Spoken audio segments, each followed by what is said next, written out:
Hello, नमस्कार, बहुत बहुत स्वागत है आप सभी का न्यूज़ टेल में। सबसे पहले मेरे पीछे आपको अखबार पे एक लाइन दिखाई दे रही होगी। मैं वो लाइन आपको पढ़ के सुना रही हूँ, आप भी एक बार पढ़ लें। सास ससुर को पालने की जिम्मेदारी बहू पर नहीं, हाई कोर्ट ने साफ कर दिया। अब इस लाइन को सुनकर आप चौंक गए होंगे, क्योंकि बहू नाम का जिक्र है और सास ससुर के नाम का भी जिक्र है, लेकिन जिम्मेदारी नहीं।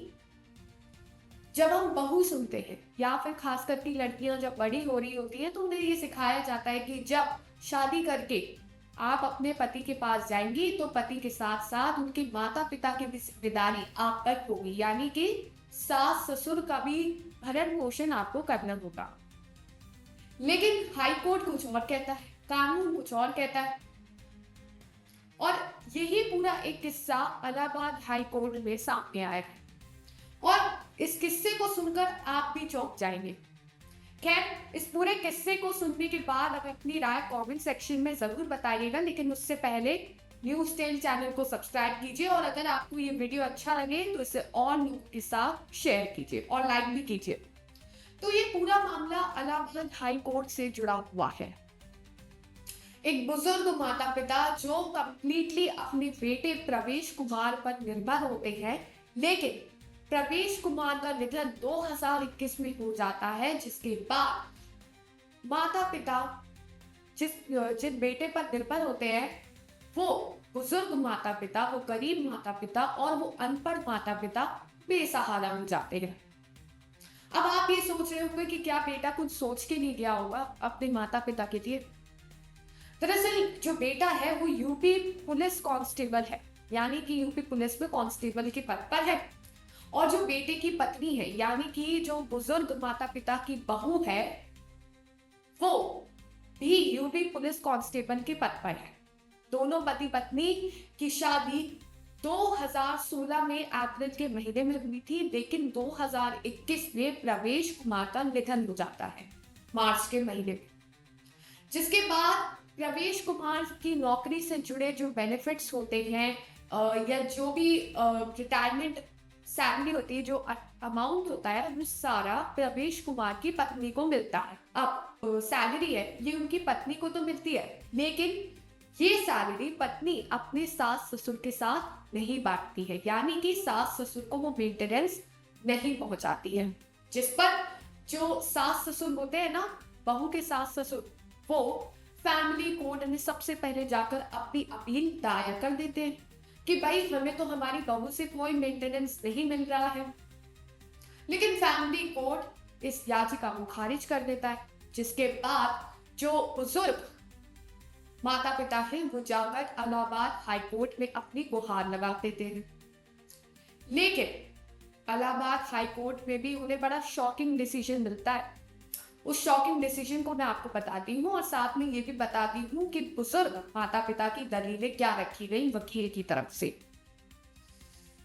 दरअसल जब बुजुर्ग माता पिता इलाहाबाद हाई कोर्ट में अपनी अपील रखते हैं तो वो ये कहते हैं कि हम पूरी तरीके से अपने बेटे प्रवेश कुमार पर निर्भर थे, लेकिन जैसे ही हमारे दिवंगत बेटे का निधन हुआ, हम बुजुर्ग, गरीब और अनपढ़ माता पिता अनिर्भर, मतलब हम किस पर निर्भर हैं।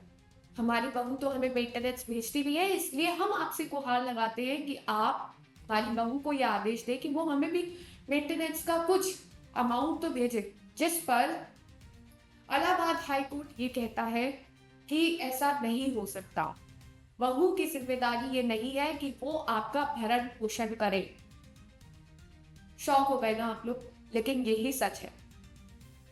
इलाहाबाद हाई कोर्ट का ये कहना है कि हाँ, मोरल रिस्पॉन्सिबिलिटी की नज़र से अगर हम देखें, यानी कि नैतिक जिम्मेदारियों की नज़र से अगर हम देखें, तो हाँ, बहू को देना चाहिए, मेंटेनेंस तो देना चाहिए अपने सास ससुर को। लेकिन अगर हम इसे लॉ रिस्पॉन्सिबिलिटी या कानूनी जिम्मेदारी के तौर पर देखें तो ऐसा कानून नहीं बना है जहां पर बहू को अपने सास ससुर का भरण पोषण करना पड़े।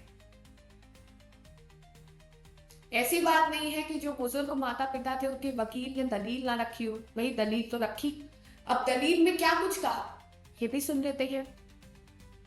144 धारा, इस धारा के तहत बुजुर्ग माता पिता ने अपनी अपील दायर की थी। बुजुर्ग सास ससुर ने अपनी अपील दायर की थी, जिसमें उन्होंने सबसे पहले तो क्या कहा, तो बुजुर्ग सास ससुर के वकील ने ये दलील रखी कि मोरल रिस्पॉन्सिबिलिटी को नॉन रिस्पॉन्सिबिलिटी में तब्दील कर देना चाहिए, यानी कि जो नैतिक जिम्मेदारी है उनको कानूनी जिम्मेदारी में बदल देना चाहिए।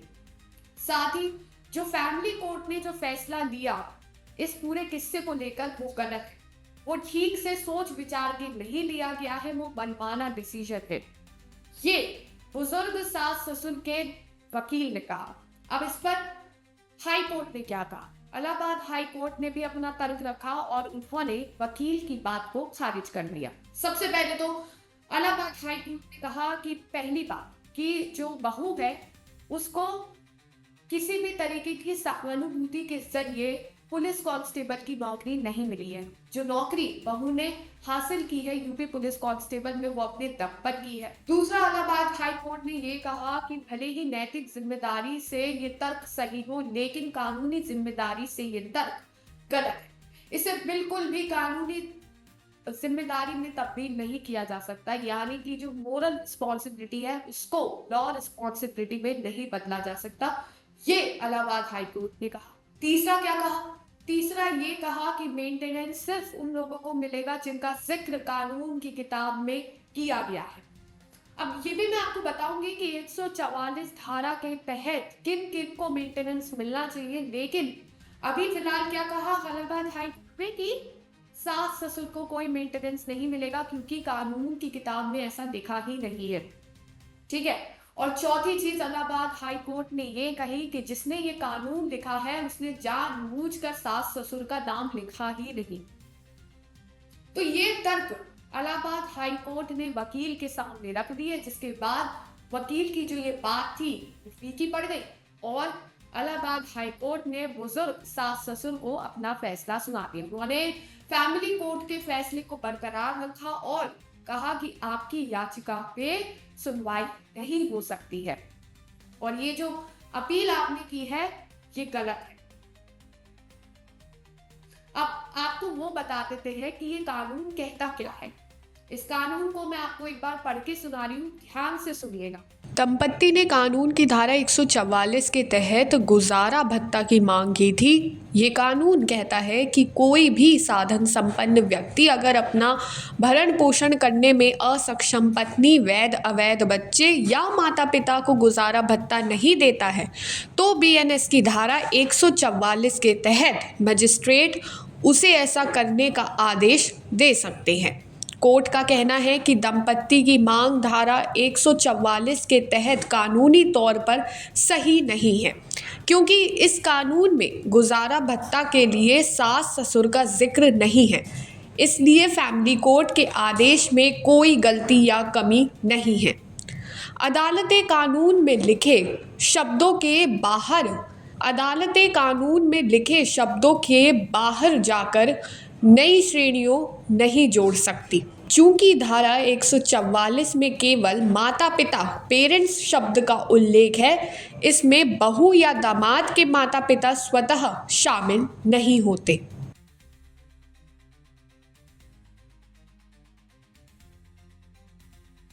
तो सुना आपने क्या लिखा था? इसमें साफ साफ कानून में लिखा है माता पिता।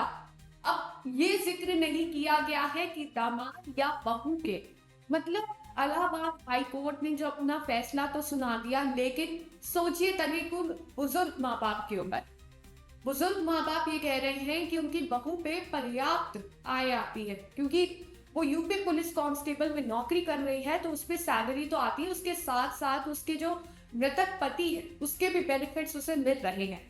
लेकिन वो जो बेनिफिट्स उसे मिल रहे हैं, जो आय उसके पास जमा हुई है, वो उसे अपने सास ससुर के साथ नहीं बांट रही है। अब ऐसे में वो लोग कहाँ जाए? सुप्रीम कोर्ट उन्हें मना कर चुकी है। अब ऐसे में या तो वो एनजीओ में जाए, बहू के होते हुए भी एनजीओ में जाना, ये थोड़ा सा अजीब लगता है, लेकिन हकीकत यही है। अब कोर्ट ने तो अपना फैसला सुना दिया, कोर्ट ने कानून के अंदर रहकर अपना फैसला तो सुना दिया है, लेकिन जो समाज है वो क्या कहता है। अपनी राय कमेंट सेक्शन में ज़रूर बताइए कि आपको क्या लगता है कि क्या कदम उठाए जाने चाहिए। और अगर आपको ये वीडियो अच्छा लगे तो कमेंट कीजिए, शेयर कीजिए और चैनल को सब्सक्राइब कीजिए।